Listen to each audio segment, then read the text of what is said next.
இரண்டாம் அதிகாரம். நான் என் காவலிலே தரித்து அரணிலே நிலை கொண்டிருந்து அவர் எனக்கு என்ன சொல்லுவார் என்றும் அவர் என்னை கண்டிக்கும் போது நான் என்ன உத்தரவு சொல்லுவேன் என்றும் கவனித்து பார்ப்பேன் என்றேன். அப்பொழுது கர்த்தர் எனக்கு பிரதியுத்தரமாக, நீ தரிசனத்தை எழுதி அதை கடந்தோடுகிறவன் வாசிக்கும்படி பலகைகளிலே தீர்க்கமாக வரை. குறித்த காலத்துக்கு தரிசனம் இன்னும் வைக்கப்பட்டிருக்கிறது. முடிவிலே அது விளங்கும். அது பொய் சொல்லாது. அது தாமதித்தாலும் அதற்கு காத்திரு. அது நிச்சயமாய் வரும். அது தாமதிப்பதில்லை. இதோ அகங்காரியாயிருக்கிறானே, அவனுடைய ஆத்துமா அவனுக்குள் செம்மையானதல்ல. தன் விசுவாசத்தினாலே நீதிமான் பிழைப்பான். அவன் மதுபானத்தினால் அக்கிரமம் செய்து அகங்காரியாகி வீட்டிலே தரியாமல் அவன் தன் ஆத்துமாவை பாதாளத்தைப் போல விரிவாக்கி திருப்தியாகாமல் மரணத்துக்குச் சமானமாய் சகல ஜாதிகளையும் தன் வசமாகச் சேர்த்து சகல ஜனங்களையும் தன்னிடமாக கூட்டிக் கொண்டாலும், இவர்கள் எல்லாரும் அவன் பேரில் ஒரு பழமொழியையும் அவனுக்கு விரோதமான வசைச்சொல்லையும் வசனித்து தன்னுடையதல்லாததை தனக்காகச் சேர்த்து கொள்ளுகிறவனுக்கு ஐயோ என்றும் அது எந்த மட்டும் நிற்கும் என்றும் அவன் தன்மேல் களிமண் சுமையையல்லவா சுமத்திக் கொள்ளுகிறான் என்றும் சொல்லுவார்கள். உன்னை கடிப்பவர்கள் சடிதியாய் எழும்புவதும் உன்னை அழைக்கழிப்பவர்கள் விழிப்பதுமில்லையோ? நீ அவர்களுக்குச் சூறையாகாயோ? நீ அநேகம் ஜாதிகளை கொள்ளையிட்டபடியினால் ஜனங்களில் மீதியான யாவரும் நீ சிந்தின மனுஷ இரத்தத்தின் நிமித்தமும் நீ செய்த கொடுமையின் நிமித்தமும் உன்னை கொள்ளையிடுவார்கள். தீமையின் வல்லமைக்கு தப்ப வேண்டுமென்று தன் கூட்டை உயரத்திலே வைக்கும்படிக்கு தன் வீட்டுக்கு பொல்லாத ஆதாயத்தை தேடுகிறவனுக்கு ஐயோ! அநேக ஜனங்களை வெட்டி போட்டதினால் உன் வீட்டுக்கு வெட்கம் உண்டாக ஆலோசனை பண்ணினாய். உன் ஆத்துமாவுக்கு விரோதமாய் பாவம் செய்தாய். கல்லு சுவரிலிருந்து கூப்பிடும், உத்திரம் மச்சிலிருந்து சாட்சியிடும். இரத்தப்பழிகளாலே பட்டணத்தை கட்டி அநியாயத்தினாலே நகரத்தை பலப்படுத்துகிறவனுக்கு ஐயோ! இதோ ஜனங்கள் அக்கினிக்கு இரையாக உடைத்து ஜனங்கள் விருதாவாக இழைத்து போகிறது கர்த்தருடைய செயல் அல்லவோ? சமுத்திரம் ஜலத்தினால் நிறைந்திருக்கிறது போல் பூமி கர்த்தருடைய மகிமையை அறிகிற அறிவினால் நிறைந்திருக்கும். தன் தோழருக்கு குடிக்க கொடுத்து தன் துருத்தியை அவர்கள் அண்டையிலே வைத்து அவர்களுடைய நிர்வாணங்களை பார்க்கும்படிக்கு அவர்களை வெறிக்க பண்ணுகிறவனுக்கு ஐயோ! நீ மகிமையினால் அல்ல, லட்சையினால் நிரப்பப்படுவாய். நீயும் குடித்து விருத்த சேதனமில்லாதவன் என்று விளங்கு. கர்த்தருடைய வலது கையில் இருக்கிற பாத்திரம் உன்னிடத்திற்கு திரும்பும். உன் மகிமையின் மேல் லட்சையான வாந்தி பண்ணுவாய். லீபனோனுக்குச் செய்த கொடுமை உன்னை மூடும். சிந்தின மனுஷ இரத்தத்தின் நிமித்தமும் தேசத்திற்கும் பட்டணத்திற்கும் அதன் குடிகள் எல்லாருக்கும் செய்த கொடுமையின் நிமித்தமும் மிருகங்கள் செய்யும் பாழ்கடிப்பு உன்னை கலங்க பண்ணும். சித்திரக்காரனுக்கு அவன் செய்த சுரூபமும் ஊமையான தெய்வங்களை உண்டு பண்ணி தான் உருவாக்கின சுரூபத்தை நம்பினவனுக்கு வார்க்கப்பட்டதும் பொய்ப்போதகம் பண்ணுகிறதுமான விக்கிரகமும் என்னத்துக்கு உதவும்? மரத்தை பார்த்து விழி என்றும் ஊமையான கல்லை பார்த்து எழும்பு என்றும் சொல்லுகிறவனுக்கு ஐயோ! அது போதிக்குமோ? இதோ அது பொன்னும் வெள்ளியுமான தகட்டால் மூடப்பட்டிருக்கிறது. அதற்குள்ளே சுவாசமில்லையே. கர்த்தரோவென்றால் தமது பரிசுத்த ஆலயத்தில் இருக்கிறார். பூமியெல்லாம் அவருக்கு முன்பாக மௌனமாயிருக்க கடவது. மூன்றாம் அதிகாரம். ஆபகுக் தீர்க்கதரிசி சிகாயோனில் பாடின விண்ணப்பம். கர்த்தாவே, நீர் வெளிப்படுத்தினதை நான் கேட்டேன். எனக்கு பயம் உண்டாயிற்று. கர்த்தாவே, வருஷங்களின் நடுவிலே உம்முடைய கிரியையை உயிர்ப்பியும். வருஷங்களின் நடுவிலே அதை விளங்க பண்ணும். கோபித்தாலும் இரக்கத்தை நினைத்தருளும். தேவன் தேமானிலிருந்தும் பரிசுத்தர் பாரான் பர்வதத்திலிருந்தும் வந்தார். அவருடைய மகிமை வானங்களை மூடிக்கொண்டது. அவர் துதியினால் பூமி நிறைந்தது. அவருடைய பிரகாசம் சூரியனைப் போலிருந்தது. அவருடைய கரத்திலிருந்து கிரணங்கள் வீசின. அங்கே அவருடைய பராக்கிரமம் மறைந்திருந்தது. அவருக்கு முன்பாக கொள்ளை நோய் சென்றது. அவர் அடிகளிலிருந்து எரிபந்தமான காய்ச்சல் புறப்பட்டது. அவர் நின்று பூமியை அளந்தார். அவர் பார்த்து புறஜாதிகளை கரைய பண்ணினார். பூர்வ பர்வதங்கள் சிதறடிக்கப்பட்டது. என்றும் உள்ள மலைகள் தாழ்ந்தது. அவருடைய நடைகள் நித்திய நடைகளாயிருந்தது. கூஷானின் கூடாரங்கள் வருத்தத்தில் அகப்பட்டிருக்க கண்டேன். மீதியான் தேசத்தின் திரைகள் நடுங்கின. கர்த்தர் நதிகளின் மேல் கோபமாயிருந்தாரோ? தேவரீர் உம்முடைய குதிரைகளின் மேலும் இரட்சிப்புண்டாக்குகிற உம்முடைய ரதங்களின் மேலும் ஏறி வருகிற போது உமது கோபம் நதிகளுக்கும் உமது சினம் சமுத்திரத்துக்கும் விரோதமாயிருந்ததோ? கோத்திரங்களுக்கு ஆணையிட்டு கொடுத்த வாக்கின்படியே உம்முடைய வில் நாணேற்றப்பட்டதாக விளங்கினது. நீர் பூமியை பிளந்து ஆறுகளை உண்டாக்கினீர். பர்வதங்கள் உம்மை கண்டு நடுங்கின. ஜலம் பிரவாகித்து கடந்து போயிற்று. ஆழி இறைந்தது. அதன் கைகளை உயர எடுத்தது. சந்திரனும் சூரியனும் தன் தன் மண்டலத்தில் நின்றன. உமது அம்புகளின் ஜோதியிலும் உமது ஈட்டியினுடைய மின்னல் பிரகாசத்திலும் நடந்தன. நீர் கோபத்தோடே பூமியில் நடந்தீர். உக்கிரத்தோடே ஜாதிகளை போரடித்தீர். உமது ஜனத்தின் இரட்சிப்புக்காகவும் நீர் அபிஷேகம் பண்ணுவித்தவனின் இரட்சிப்புக்காகவுமே நீர் புறப்பட்டீர். கழுத்தளவாக அஸ்திபாரத்தை திறப்பாக்கி துஷ்டனுடைய வீட்டிலிருந்த தலைவனை வெட்டினீர். என்னை சிதறடிப்பதற்கு பெருங்காற்றைப் போல் வந்தார்கள்.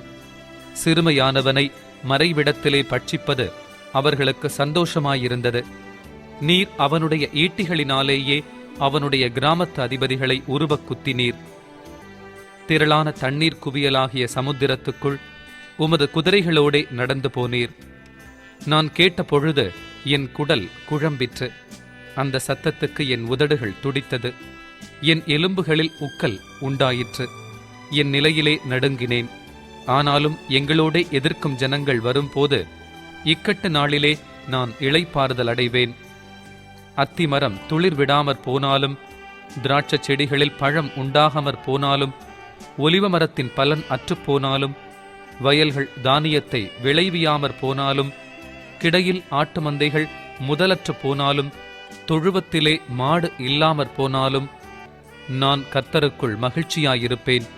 என் இரட்சிப்பின் தேவனுக்குள் களி கூறுவேன். ஆண்டவனாகிய கர்த்தர் என் பலன். அவர் என் கால்களை மான் கால்களைப் போலாக்கி உயரமான ஸ்தலங்களில் என்னை நடக்க பண்ணுவார். இது நெகினோத் என்னும் வாத்தியத்தில் வாசிக்க ராகத் தலைவனுக்கு ஒப்புவிக்கப்பட்ட சங்கீதம். செப்பனியா 1ஆம் அதிகாரம். ஆமோனின் புத்திரனாகிய யோசியா என்னும் யூதா ராஜாவின் நாட்களிலே எஸ்கியாவின் குமாரனாகிய ஆமரியாவுக்கு குமாரனான கெதலியா என்பவனுடைய மகனாகிய கூஷின் குமாரன் செப்பனியாவுக்கு உண்டான கர்த்தருடைய வசனம். தேசத்தில் உண்டானதையெல்லாம் முற்றிலும் வாரிக்கொள்ளுவேன் என்று கர்த்தர் சொல்லுகிறார். மனுஷரையும் மிருக ஜீவன்களையும் வாரிக்கொள்ளுவேன். நான் ஆகாயத்து பறவைகளையும் சமுத்திரத்து மச்சங்களையும் இடறுகிறதற்கேதுவானவைகளையும் துன்மார்க்கரோடே கூட வாரிக்கொண்டு தேசத்தில் உண்டான மனுஷரை சங்காரம் பண்ணுவேன் என்று கர்த்தர் சொல்லுகிறார். நான் யூதாவின் மேலும் எருசலேமிலுள்ள எல்லா குடிகளின் மேலும் என் கையை நீட்டி பாகாலில் மீதியாயிருக்கிறதையும் ஆசாரியர்களோடே கூட கெம்மரீம் என்பவர்களின் பேரையும் வீடுகளின் மேல் வானசேனையை பணிகிறவர்களையும் கர்த்தர் பேரில் ஆணையிட்டு மல்காமின் பேரிலும் ஆணையிட்டு பணிகிறவர்களையும் கர்த்தரை விட்டு பின்வாங்குகிறவர்களையும் கர்த்தரை தேடாமலும் அவரை குறித்து விசாரியாமலும் இருக்கிறவர்களையும் இவ்விடத்தில் இராதபடிக்கு சங்காரம் பண்ணுவேன். கர்த்தராகிய ஆண்டவருக்கு முன்பாக மௌனமாயிருங்கள். கர்த்தருடைய நாள் சமீபித்திருக்கிறது.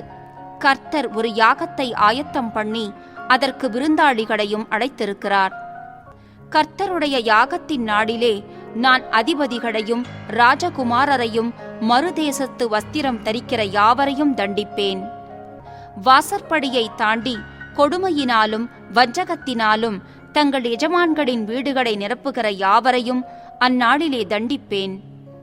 அந்நாளிலே மீன் வாசலிலிருந்து கூக்குரலின் சத்தமும் நகரத்தின் 2ஆம் பாகத்திலிருந்து அலறுதலும் மேடுகளிலிருந்து மகா சங்காரத்தின் இரைச்சலும் உண்டாகும் என்று கர்த்தர் சொல்லுகிறார். மக்தேஷின் குடிகளே அலறுங்கள். வர்த்தகர் எல்லாரும் சங்காரமானார்கள். காசுக்காரர் யாவரும் வெட்டுண்டு போனார்கள். அக்காலத்திலே நான் எருசலேமை விளக்கு கொளுத்திச் சோதித்து வண்டல் போல குழம்பியிருக்கிறவர்களும் கர்த்தர் நன்மை செய்வதும் இல்லை தீமை செய்வதும் இல்லை என்று தங்கள் இருதயத்தில் சொல்லுகிறவர்களுமான மனுஷரை தண்டிப்பேன். அவர்களுடைய ஆஸ்தி கொள்ளையாகும், அவர்களுடைய வீடுகள் பாழாய்ப்போகும். அவர்கள் வீடுகளை கட்டியும் அவைகளில் குடியிருக்க மாட்டார்கள். அவர்கள் திராட்சத் தோட்டங்களை நாட்டியும் அவைகளின் பழரசத்தை குடிப்பதில்லை. கர்த்தருடைய பெரிய நாள் சமீபித்திருக்கிறது, அது கிட்டிச் சேர்ந்து மிகவும் தீவிரித்து வருகிறது. கர்த்தருடைய நாள் என்கிற சத்தத்துக்கு பராக்கிரமசாலி முதலாய் அங்கே மனங்கசந்து அலறுவான். அந்த நாள் உக்கிரத்தின் நாள், அது இக்கட்டும் இடுக்கமுமான நாள், அது அழிவும் பாழ்கடிப்புமான நாள், அது இருளும் அந்தகாரமுமான நாள், அது மப்பும் மந்தாரமுமான நாள், அது அரணிப்பான நகரங்களுக்கும் உயரமான கொத்தளங்களுக்கும் விரோதமாக எக்காளம் ஊதுகிறதும் ஆர்ப்பரிக்கிறதுமான நாள். மனுஷர் கர்த்தருக்கு விரோதமாய் பாவம் செய்தபடியால் அவர்கள் குருடரைப் போல் நடக்கும்படி நான் அவர்களை வருத்தப்படுத்துவேன். அவர்கள் இரத்தம் புழுதியைப் போல் சொரியப்படும், அவர்கள் மாம்சம் எருவைப் போல் கிடக்கும். கர்த்தருடைய உக்கிரத்தின் நாளிலே அவர்கள் வெள்ளியும் அவர்கள் பொன்னும் அவர்களை தப்புவிக்க மாட்டாது. அவருடைய எரிச்சலின் அக்கினியினால் தேசமெல்லாம் அழியும், தேசத்தின் குடிகளையெல்லாம் சடுதியாய் நிர்மூலம் பண்ணுவார். 2ஆம் அதிகாரம்.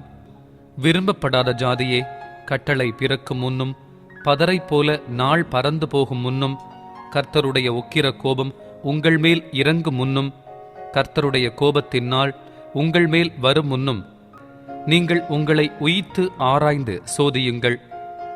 தேசத்திலுள்ள எல்லா சிறுமையானவர்களே, கர்த்தருடைய நியாயத்தை நடப்பிக்கிறவர்களே, அவரை தேடுங்கள். நீதியை தேடுங்கள், மனத்தாழ்மையை தேடுங்கள். அப்பொழுது ஒருவேளை கர்த்தருடைய கோபத்தின் நாளிலே மறைக்கப்படுவீர்கள். காட்சா குடியேற்று அஸ்கலோன் பாழாகும், அஸ்தோத்தை பட்டப்பகலிலே பறக்கடிப்பார்கள். எக்ரோன் வேரோடே பிடுங்கப்படும். சமுத்திரக்கரை குடிகளாகிய கிரேத்தியருக்கு ஐயோ! பெலிஸ்தரின் தேசமாகிய கானானே, கர்த்தருடைய வார்த்தை உனக்கு விரோதமாயிருக்கிறது. இனி உன்னில் குடியில்லாதபடிக்கு உன்னை அழிப்பேன். சமுத்திரக்கரை தேசம் மேய்ப்பர் தங்கும் குடில்களும் ஆட்டுத் தோழங்களுமாகும். அந்த தேசம் யூதா வம்சத்தாரில் மீதியானவர்களின் வசமாகும். அவர்கள் அவ்விடங்களில் மந்தை மேய்ப்பார்கள். அஸ்கலோனின் வீடுகளிலே சாயங்காலத்திலே படுத்துக் கொள்வார்கள். அவர்களுடைய தேவனாகிய கர்த்தர் அவர்களை விசாரித்து அவர்கள் சிறையிருப்பை திருப்புவார். மோவாப் செய்த நிந்தனையையும் அம்மோன் புத்திரர் என் ஜனத்தை நிந்தித்து அவர்கள் எல்லையை கடந்து பெருமை பாராட்டிச் சொன்ன தூஷணங்களையும் கேட்டேன். ஆகையால் மோவாப் சோதோமை போலும் அம்மோன் புத்திரரின் தேசம் கொமோராவை போலுமாகி காஞ்சொரி படரும் இடமும் உப்பு பள்ளமும் நித்திய பாழுமாயிருக்கும். என் ஜனத்தில் மீந்தவர்கள் அவர்களை கொள்ளையிட்டு என் ஜாதியில் மீதியானவர்கள் அவர்களை சுதந்தரித்துக் கொள்ளுவார்கள் என்பதை என் ஜீவனை கொண்டு சொல்லுகிறேன் என்று இஸ்ரவேலின் தேவனாகிய சேனைகளின் கர்த்தர் உரைக்கிறார்.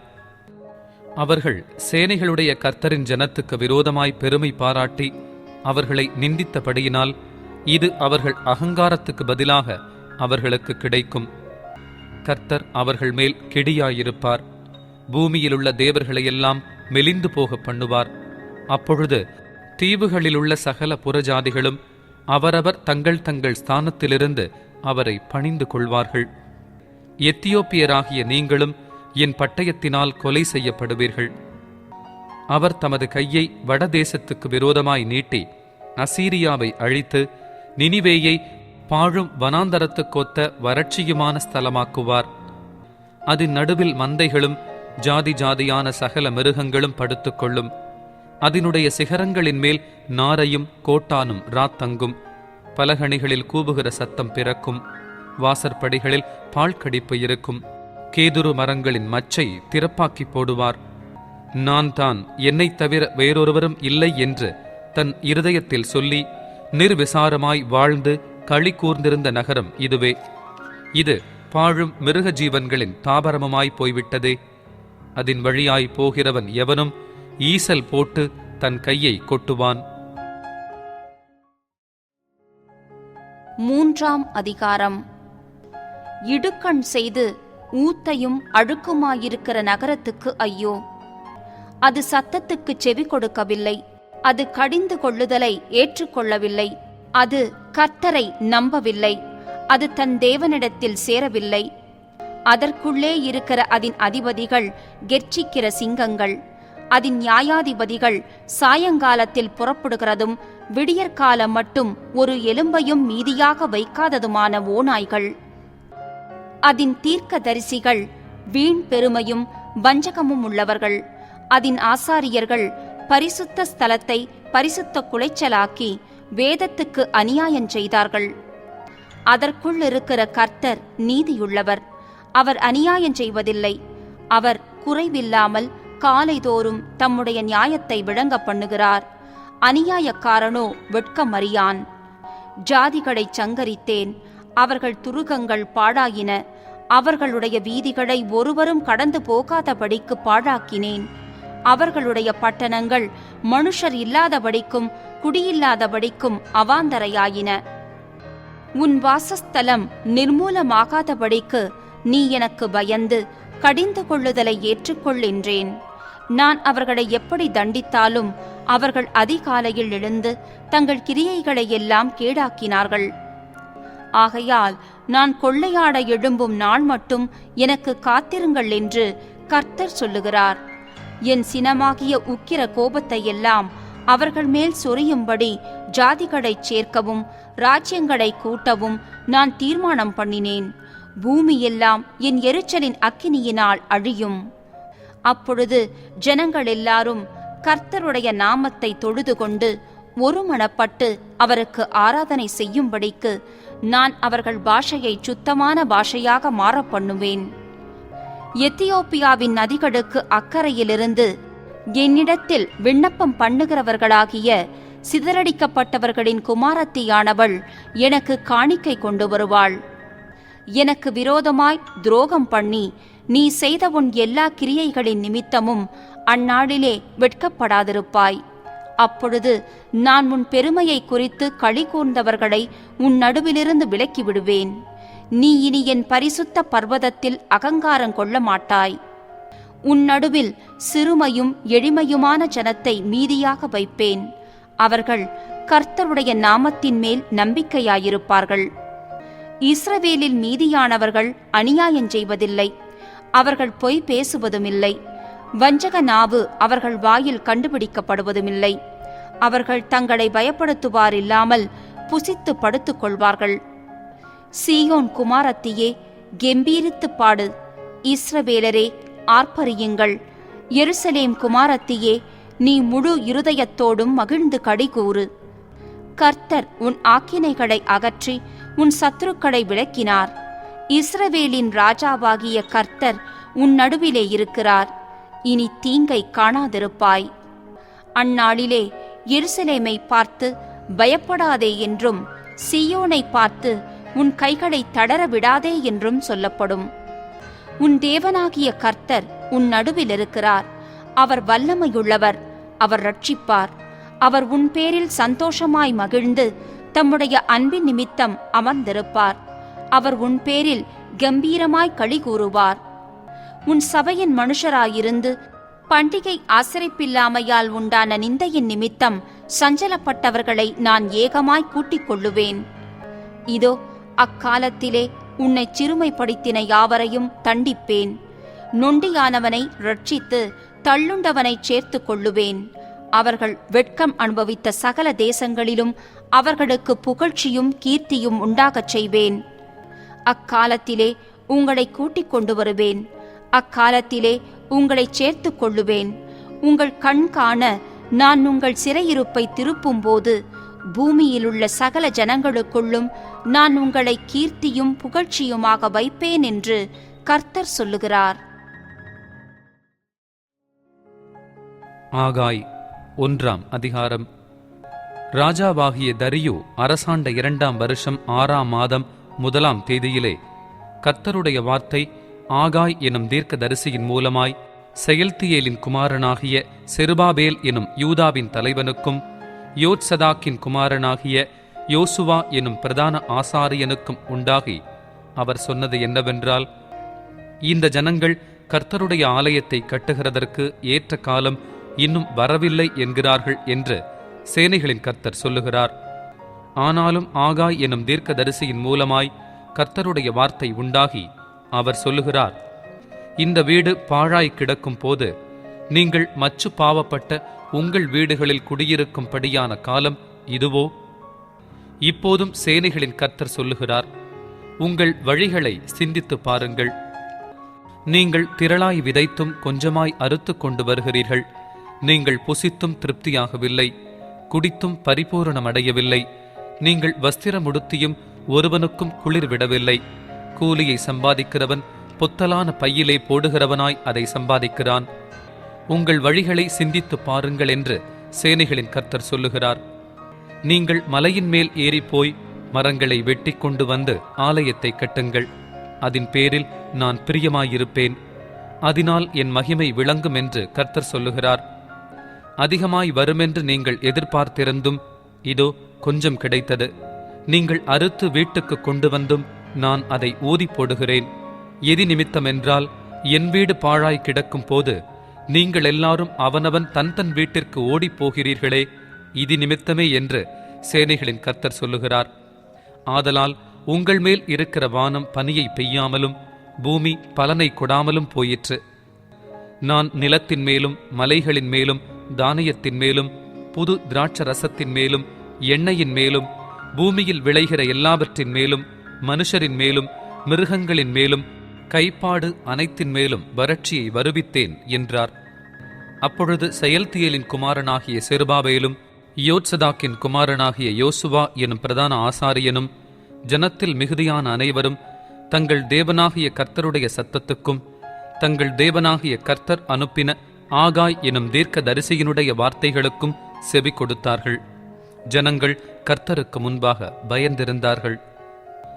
அப்பொழுது கர்த்தருடைய தூதனாகிய ஆகாய் கர்த்தர் தூதனுப்பிய வார்த்தையின்படி ஜனங்களை நோக்கி, நான் உங்களோடே இருக்கிறேன் என்று கர்த்தர் சொல்லுகிறார் என்றான்.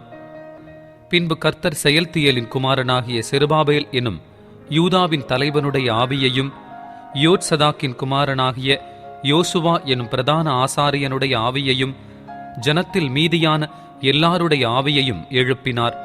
அவர்கள் வந்து தங்கள் தேவனாகிய சேனைகளுடைய கர்த்தரின் ஆலயத்திலே வேலை செய்தார்கள். தரியு ராஜாவின் 2ஆம் வருஷம் 6ஆம் மாதம் 24ஆம் தேதியிலே இது நடந்தது.